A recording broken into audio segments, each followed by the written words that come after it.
We are back live. Timmy the producer Patterson. Let all our Bolo Punch listeners know how they can get in touch with us tonight, please. Hit us up on the hotline, 219-743-9743. Yahoo Instant Messenger is up and running. Keyword Bolo Punch Boxing Hour. And the best way to reach us live is on the chat room via ustream.tv. Thank you, Timmy. That's all I got. That's all I got, man. Pregnant pause. Be done. Saturday night, Stuttgart, Germany, heavyweight action. Vitali Klitschko, knockout, TKO victory in the 9th round over Juan Gomez. He retains his WBC heavyweight championship of the world. Klitschko 37-2 with 36 knockouts. Gomez moving on down to 45-2 with 35 knockouts. Mo, we've already talked about how the first round was pretty much all Gomez's way to. I mean, he pretty much dominated. He did show that little paw work that he does with it's not really a jab. It's just more of a mirror effect. They said, they were talking. The commentators were talking in detail how Juan Carlos Gomez loves to throw the exact thing you're throwing at him. Oh, you like that? Do you? Do you like that? Yeah. Well, they say he actually does that same paw thing in most of his fights. So, I mean, same thing that Vitali's been known for. I mean, throughout his career, he doesn't throw the power jab like his brother does. His brother actually has a lot of power behind his jab. This is more just this is in your face and more like to tick you off. You got to deal with it. It's an irritating thing. But he's sizing you up with it. Yeah. Whereas Vladimir is pretty much blowing his wad on each one of those. Yeah. He can't. It's out there. He's already spent it. He's got to bring it back to use it again. Vitali's actually. He's trying to size you up. He's trying to time you with it. Yeah. So then he can throw his monster right. But first round was pretty much going Gomez's way. He was able to get inside, which is what my big question was: someone that much shorter and short armed. And he didn't even do bad halfway through the second round. He did all right during the second round, but by the end of the second round, Klitschko had him in his sights. He knew exactly where he needed him to stay, and he pretty much stayed there. Both of these guys sustained cuts in this from headbutts. Gomez was a little bit earlier, got cut by his eye in a little bit worse spot than where Klitschko was. Klitschko got cut up basically on the top of his head in his hair, and his guy Stitch basically could put as much Vaseline on that cut as he wanted to, and he did. Yeah. And it just slopped it on there, and it stopped it bleeding every round. So he had a little bit less problems with this cut, Klitschko did, and it proved out to work out for him. I mean, he knew that if he kept pounding Gomez's eye, it was just going to keep bleeding worse and worse, and it worked out for him. Well, Gomez did a lot better. He took the will out of Gomez. Gomez a couple times turned around, after getting hit, turned around and thought that you think the ref's just going to stop it because he's turning his back on him. Bottom line, Gomez fought Klitschko better than Sam Peter did. Yes. Sam Peter basically said, hit me. I'm going to hurt your hand. Hit me as hard as you want. I mean, he even made a Yahoo photo gallery of the best photos from the previous year with that crazy shot of Klitschko's hand crunching Peter's face, like a pool of water that someone was stepping on. I mean, like, just blasting his head back. It was ridiculous. But, so Juan Carlos Gomez, he can hold his head high. I mean, he was in there with obviously one of the best. And the ESPN guys did a good job covering this fight. They did an outstanding job. I love that we saw a heavyweight championship fight for absolute free. Yeah. One way or another, it was absolute free. No complaints. You can't say Bolo Punch didn't warn you. What channel it was going to be on, and then switcheroo. It was also on a little bit later on. And we even talked about it, and it still confused Nestor a little bit. I mean, maybe I wasn't as clear as I thought I was. I take full credit for that, or lack of credit for that. Well, it really wouldn't have made much of a difference. I was at work anyway, unfortunately, but I would have liked to have seen it. I missed the crowning of the pound for pound. Oh, we're going to talk about that later. The greatest fighter to ever fight. Yeah, to grace the mat. Gotta love you, Jose Suleiman. Heavyweight action on the undercard of Klitschko against J.C. Gomez. Tony Thompson, TKO victory in the 5th round over Adnan Serin.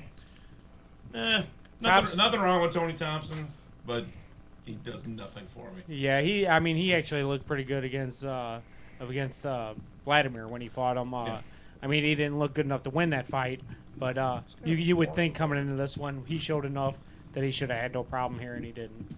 He showed exactly what he needed to show. Cruiserweight action, Chris Bird, TKO in the 4th round over Matthias Sando. Sando moves on down to 4-4 up against the 41-5 record of Chris Bird. Chris Bird decides last year he wants to move out of the heavyweight division and take away the one positive, the one cool thing he had. I think what it was is he's getting up there in age, and he thinks he's going to lose some of that speed. So he needs to try to do something to where his power is going to still be there a little bit if he goes down in weight. He doesn't have power. I know. He doesn't utilize that is the power. problem. That's not. He's not hoping something that Chris Bird should ever even worry about. I think he that is he's an thinking, excellent fighter. He's one of my favorite fighters of the last decade. He's thinking if I lose 60 pounds, and fight at that weight class, I am going to have a little bit of power. If you lose 60 pounds, you have to now fight as a guy that just lost 60 pounds. That's the only thing he found out. Sean George, I don't want to take anything away from you, but you were going to beat Chris Bird no matter what. And the second Chris Bird signed that contract, you had a win over him because Chris Bird cannot lose 60, 70 pounds and be effective. I think that's what he really proved right there. Saturday night, Pensacola, Florida, on a really odd night. Yeah, it was not a very good card. Very, very odd. I've read every bit of press there is. I unfortunately was unable to watch this because I do not patronize. I hung out with Justin and I watched it. You hung out with that guy, Justin. He's a good guy. I've used his services before. You've used his TV. I've used his TV. Yes. Light heavyweight action, of course, the former undisputed champion of the planet, Roy Jones Jr. TKO victory in the 5th round over Omar Sheika.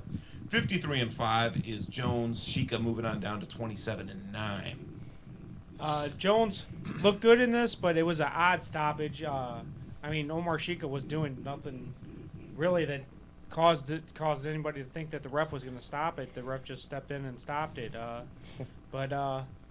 was a good decision that Jones was going to win the fight, but it was an odd stoppage altogether. And B.J. Flores was also on this card as well. He did pretty good in his fight, but you would have thought a knockout was coming.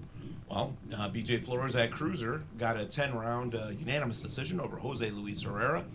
B.J. likes to keep it safe.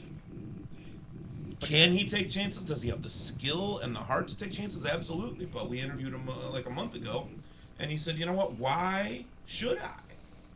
I will go that extra mile when there's a belt on the line. When I need to make sure I win that fight. End of story. I don't need to look great every time I go out. I don't need to take chances that could injure myself. It's not necessary.